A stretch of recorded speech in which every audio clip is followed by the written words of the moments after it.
So ఇది అంటే ఎవరిని పడితే వాళ్ళని అంత ఈజీగా తీసుకునే ప్రాసెస్ లాగా అయితే ఉండదు. అన్ని చెక్ చేసి వీళ్ళు సిద్ధాంతాలకు కట్టుబడి ఉన్నారా లేదా, అసలు పని చేయగలుగుతారా లేదా, ఇవన్నీ ఉంటాయి. ఖచ్చితంగా ఉండే తీసుకుంటారా? అంటే సిద్ధాంతం అంటే ఫస్ట్ సిద్ధాంతం ఇదంతా అందరికీ అర్థమేం కాదు. మార్క్సిజం సిద్ధాంతం ఉంది.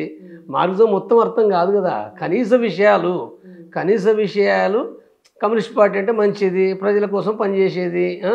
ఇప్పుడు ఈ వ్యవస్థ లోపల ఏ పార్టీలు కూడా ప్రజల కోసం పనిచేయవు.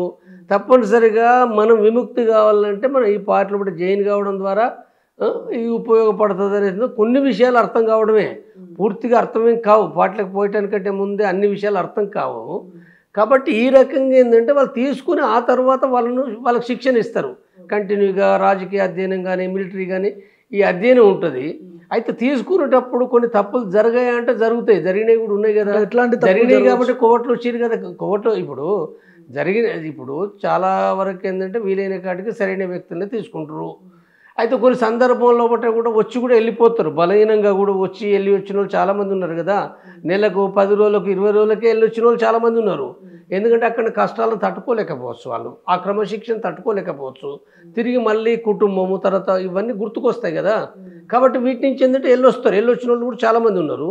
కానీ దీనికంటే ఎక్కువగా ఏంటంటే అంటే ప్రభుత్వ బలగాలకు అంటే పోలీసులకు ఇంటెలిజెన్స్కి సమాచారం ఇవ్వడం అనేది ప్రమాదకరమైన విషయం.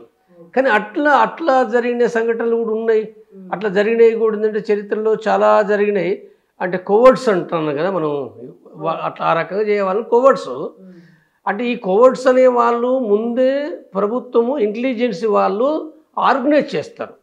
నువ్వు మంచిగా ఫస్ట్ పని చేయి, సంఘంలో మంచిగా పని చేయి, ప్రజలు మంచిగా పని చేయి, వాళ్ళు చెప్పిన ప్రతి పని చేయి, 100% చేయి. తర్వాత నువ్వు మంచిగా ఉన్నావు అనుకుంటే తీసుకుంటారు. కాబట్టి తీసుకున్న తర్వాత పోయిన తర్వాత అక్కడికి పోయి మాకు సమాచారం ఇవ్వు, లేకపోతే అక్కడ తుపాకులు ఎత్తుకొని రా. ఇవే కదా కోవర్ట్స్ అంటే, ఇదే పని చేస్తారు కదా. కాబట్టి ఈ రకంగా చేస్తారు. పార్టీలో కూడా అంటే పార్టీలో ఫస్ట్ పోయేటప్పుడు మంచిగా ఉన్నప్పటికి కూడా కొంతకాలం తర్వాత 2 ఏళ్ళకు 5 ఏళ్ళకు కూడా కొంతమంది ఒకరిద్దరయ్యారు. 90% మంది కారు, 99% కాదు. ఒకరు ఇద్దరు వివిధ సందర్భాల్లో బట్టి వాళ్ళ హాస్పిటల్కి పోవడం, లేకపోతే వాళ్ళ ఇతర బలహీనతల మూలంగా కుటుంబాలకు కలవడం. ఈ క్రమంలో బట్టి ఏంటంటే వాళ్ళు ఇప్పుడు ఉదాహరణకు కరీంనగర్లో కత్తుల సమయ ఉన్నాడు. కత్తుల సమయ పార్టీలో బట్ట పనిచేసే క్రమంలో బట్ట కోవర్టాడు కత్తుల సమయ. లేదా నయీం పనిచేసి తక్కువ కాలమే సరే యాక్షన్లో బట్టి ఉన్నాడు. ఆ తర్వాత జైలు పడ్డ తర్వాత అతను కోవర్ట్గా మారిండు. ముందు కాదు కోవర్టు, జైల్లో పడ్డ తర్వాత కోవర్టు. పోలీసులు బ్లాక్మెయిల్ చేసి లొంగ తీసుకున్నాడు. నేను విడుదల చేస్తాము, నువ్వు మాకు చెప్పాలి. మాకు చెప్తే ఏంటంటే అంటే బెల్లి లలితను చంపడానికి కారకుడు అదే కదా. బెల్లి లలిత ఈ నయం దగ్గర పోయి రకరకాలుగా పండ్లు లేకపోతే బట్టలు లేకపోతే ఏవో కొన్ని ఇచ్చేది.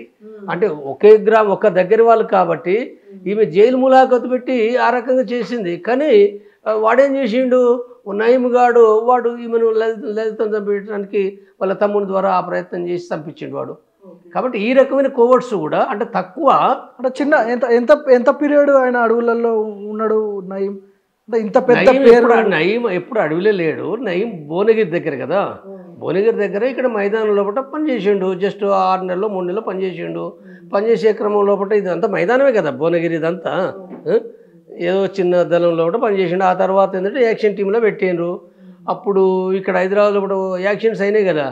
ఆ యాక్షన్ టీం లోపల అక్కడ తను యాక్షన్ చేసిండు, ఒక్క యాక్షన్. దాంతో పెద్ద పేరు వచ్చింది. అరెస్ట్ అయ్యిండు. ఆ తర్వాత జైల్లో పడ్డాడు. జైల్లో పడ్డ తర్వాత ఈ సమస్య వచ్చింది కదా.